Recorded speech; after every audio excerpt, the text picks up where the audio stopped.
Boruto 2 Blue Vortex Chapter 2 has dropped, and if you've read it, this is the video for you, and if you haven't read it, go read it before watching this video, alright? Alright.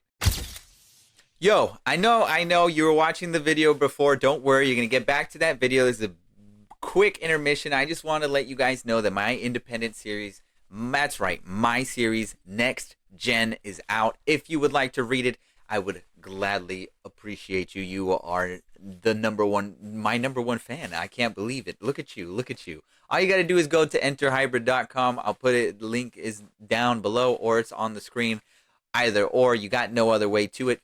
Head to enterhybrid.com. Start reading Next Gen. It's cheap. In fact, I think the prelude might be free. I don't know. Maybe it's not. Maybe there's only one way to find out by you clicking the link. So, again, it's a series that I worked on. It's a series that it's my baby, basically. And getting any support for it would be absolutely astronomically a huge dub.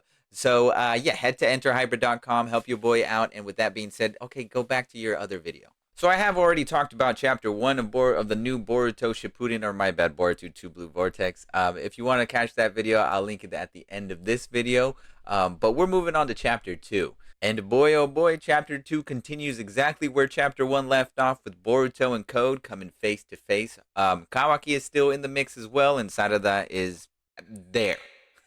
I think one of the biggest things about this chapter that I think a lot of people are sort of like hyping up about it is mainly Boruto, and seeing him come back and seeing him from after the time skip and seeing him basically show up and to be him. Like he really is, like he really thinks he's him. Like he tells Code, like, you know, take me to the 10 tails. You don't know what you're doing. You don't know what the consequences are of your actions. Then your actions have consequences!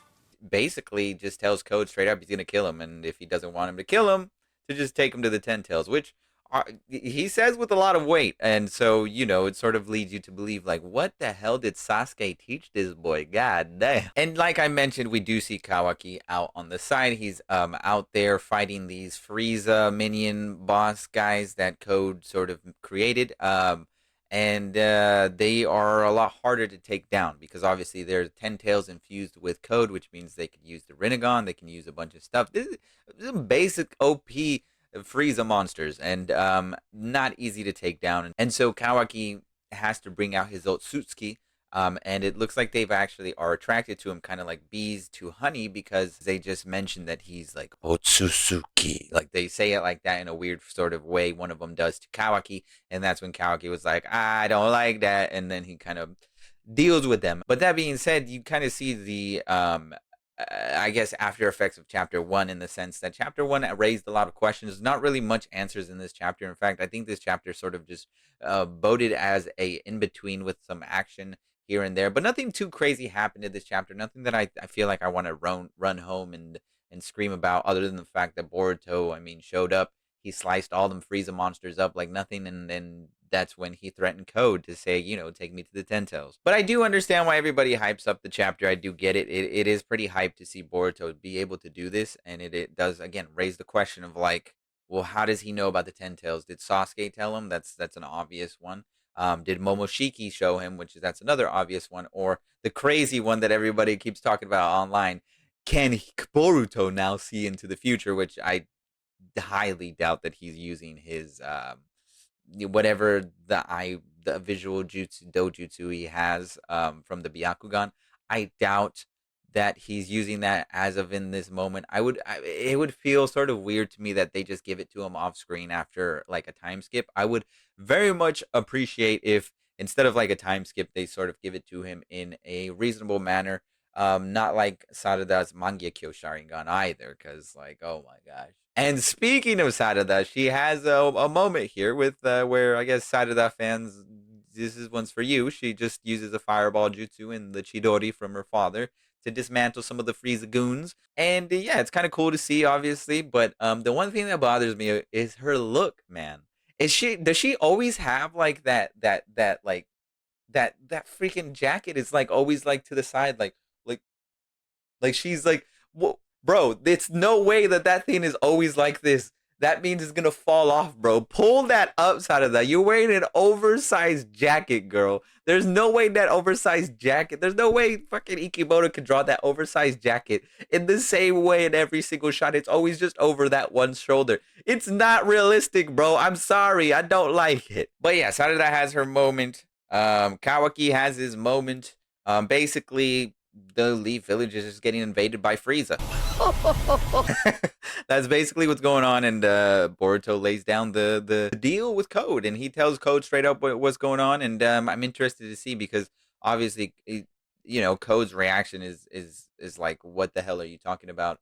How? What do you mean you can kill me?" And Boruto's basically doesn't flinch, and he says what he says, and he meant what he meant, and so again, just leads to more questions as to like what did Sasuke teach him? What kind of things did they go through? And I really hope I actually feel like it was a missed opportunity not to show flashbacks in these two chapters. I thought they were gonna do it in this chapter where they would show flashbacks of Boruto, maybe sort of like seeing him train with Sasuke here and there. Doesn't have to be integral to the plot, but it's integral just by existing because everyone wants to know like what happened. And I feel like they're just gonna do it either like show you where Sasuke's at or what Sasuke's planning eventually or whether he's dead. Which hopefully not, because like you can't just off screen kill a character like that. Like that's Sasuke. It's one thing to like trap Naruto and Hinata in another realm, but to just off screen kill Sasuke, like that's gonna be crazy. It has to be done in a way in the right way, because otherwise that shit's just not, it's just not going to feel satisfying. And so I really hope that Kishimoto has this sort of plan up in place, because considering that Kishimoto likes to do flashbacks, you would have thought he would have put some flashbacks here. So I was expecting it. It didn't happen. It was a very straightforward chapter. I don't think this chapter was anything crazy. It wasn't anything like that I didn't expect before. You kind of expected Boruto to come up and fuck shit up, because obviously, why else would he show up other than he knows that he can? And with Kawaki, it's like it's just a continuation of Kawaki is Boruto and Boruto is Kawaki. Code doesn't like Boruto. Like there's nothing really adding to the plot per se. It's moving it a little bit forward, but nothing crazy. No revelations here. So I'm just hoping for chapter 3 that we get some sort of semblance of what's going on beneath everything, because it just sort of happens that Konoha, the Leaf Village, is getting attacked. But I would like to see a little bit more lore, a little bit more like a meat to the plot, a little bit more meat into what's going on, because then it would make it feel even more badass seeing how far Boruto has come. So I'm hoping for it. You guys let me know if you guys are hoping for that too. If you guys have a different opinion, if you guys love the chapter more than I did, let me know down in the comment section below. If you watched the video this far, be sure to like and subscribe. I'm going to be covering every chapter of Boruto. If the next chapter of Boruto is like this chapter, then what I'm going to probably do is do like every 2 or 3 chapters, because I can't cover every single chapter like this.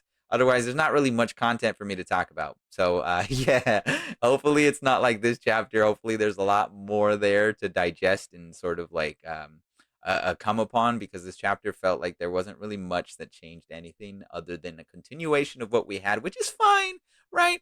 But it's not mind blowing. It's not. I was expecting, like I said, some flashbacks and to see Sasuke in some way or form. But we shall see what the future holds of Boruto 2 Blue Vortex. So far, so good though. It's leading into a good direction as far as like Boruto feeling like the main character. Like he really does feel like the main character now, and that's cool to see.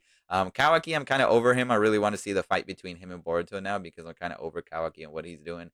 I just feel like I get it. I get where he's coming from. I understand what he did, but I'm kind of over him, man. He just a Sasuke wannabe. But anyways, I'm gonna leave it there. I'm gonna end it there. And like I said, hopefully the next chapter has a lot more content to review. If not, most likely I'm just gonna do every 2 chapters, every 2 or 3 chapters. So yeah, stay tuned for that, and I'll catch you guys in that next video next month, whenever the chapter drops.